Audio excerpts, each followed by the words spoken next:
Okay. So the part we're going to be making today, like Mr. Schaefer told you, is for your basically get your bottom jaw, your clamp to be able to tighten.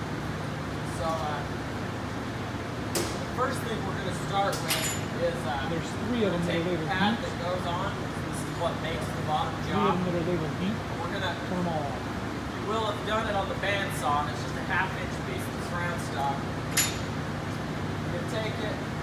This is just one I started earlier. Over here. Yours isn't going to obviously be drilled yet.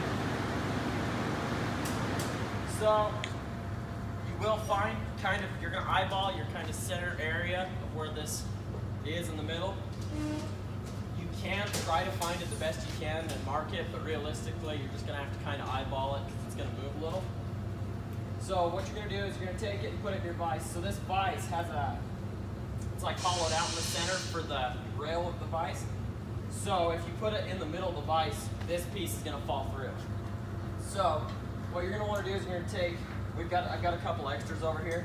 You're just going to want to put one on each side, of whichever one you're drilling on is the one you're going to use. So you're going to want to tighten that down good and put it on the bottom so it's not going to move or fall. Then you're going to use your wheels, I guess, to adjust where it is. Like I said, mine's already started, but that's just because I didn't spend the whole time drilling it out last period. But you're going to lower it down. I guess first off, if the bit's not in it, make sure to get this bit and then put it in, hand tighten it, and then make sure to use the chuck just not too tight, but just about right. So bring it down to where it's close to your work. Move it to where it's centered. And then before you put it down on it, make sure it's down at full speed, or running at full speed. So with the drill press, you guys might already know it, but you want it to get to like pretty good full speed before you start drilling so that you don't damage it. And then just kind of let it do its thing. The big thing with this particular for the pad is we don't want to drill it too deep. We want it just deep enough that it's going to be able to wiggle and move, but you don't want to drill through it. So this one's pretty much done, so it's not going to take too long to get through deep enough. And that's probably pretty close there. So we'll loosen it, take it out. So you guys can see it's not very deep that we went with it. Like I said, that's just so that it's going to be able to sit in there and swivel and move, but you don't want to go through or it's going to weaken the clamping overall. So then, this is the actual bolt piece. Your guys' will probably be about this length. So the way we're going to do it is there's probably multiple ways that this could be done. But the way we're going to do this one is with the drill press. So we're going to end up grinding the threads off of it and then to where it fits inside that hole we just drilled. And then we're going to notch it so that you can put a washer on it and it'll stay on the clamp piece. So, can anybody guess why we're going to use the drill press instead of like the bench grinder? What was that? Yep, exactly. Just to kind of keep that uniformity, because you might get weird angles on it or something like that with the bench grinders. So, same deal here. Get it just tight enough with your hand and then just snug it up with this. You don't want to damage the threads on this, but you also don't want it coming loose while you're grinding on it. I would kind of just adjust this to the side too so it's out of your way.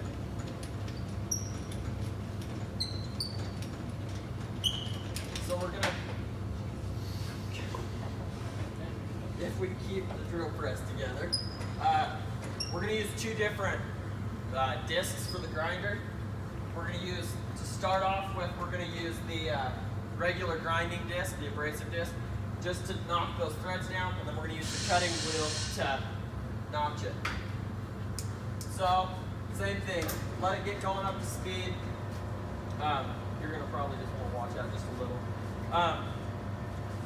Again, the whole point here is we just want to knock the threads off. It doesn't take much more than getting the threads off to make it to where it works.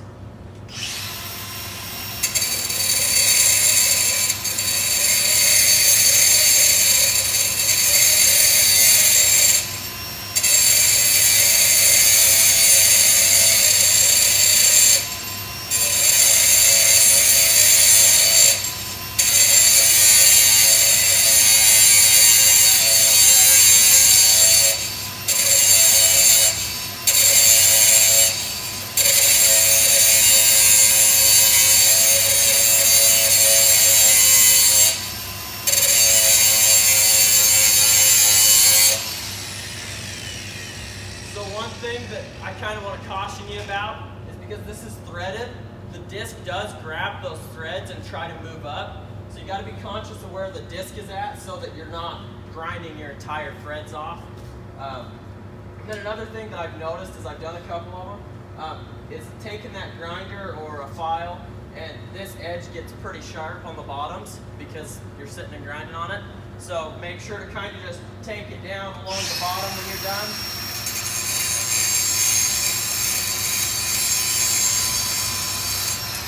Just kind of round that off. So then, now what you're going to want to do is take your little pad that we made and just make sure that you've taken enough off. In this case, I've taken maybe even a little bit too much off, but just make sure you've taken enough that it sits inside that hole that you drilled.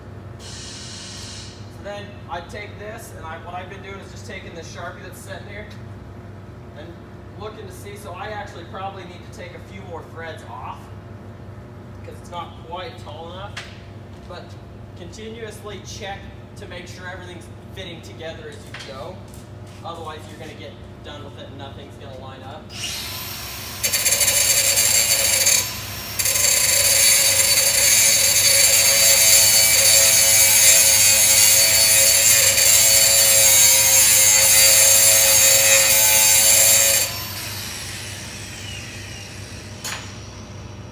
Should be tall enough now. And like I said, I've just been taking the Sharpie and putting the pad on it and then just marking right where that pad ends on my actual rod. The reason for that is because after this step, you're going to end up taking a washer and putting it on here, and it's going to go in that groove to hold the pad on the rod. So now that we've got that marked, we're going to take our cutting disc. Just look at that mark and just notch it, not too much, but just where that washer will fit in it.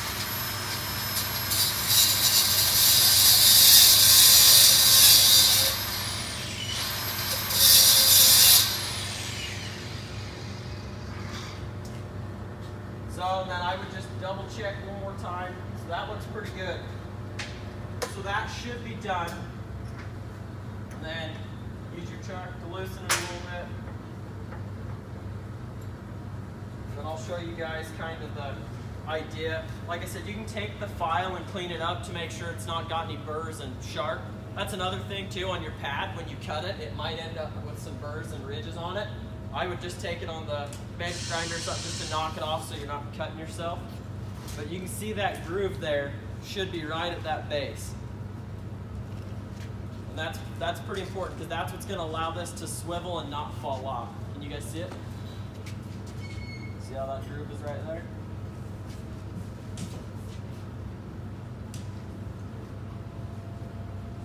So that's pretty much the gist of it. Do you guys have any questions? So can anybody kind of give me an idea of why this is a pretty important part of your clamps and the end goal?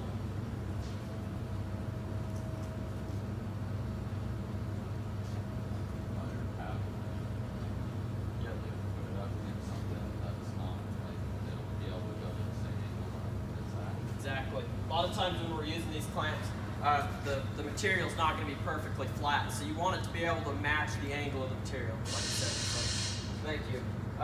The last thing that I want to say too is you really want to make sure that when you're grinding it down, the main thing is for when you're putting it to the clamp, this is just basically your bottom jaw, I think, of your clamp. You want it to be able to thread through. It probably won't immediately after you've ground it down.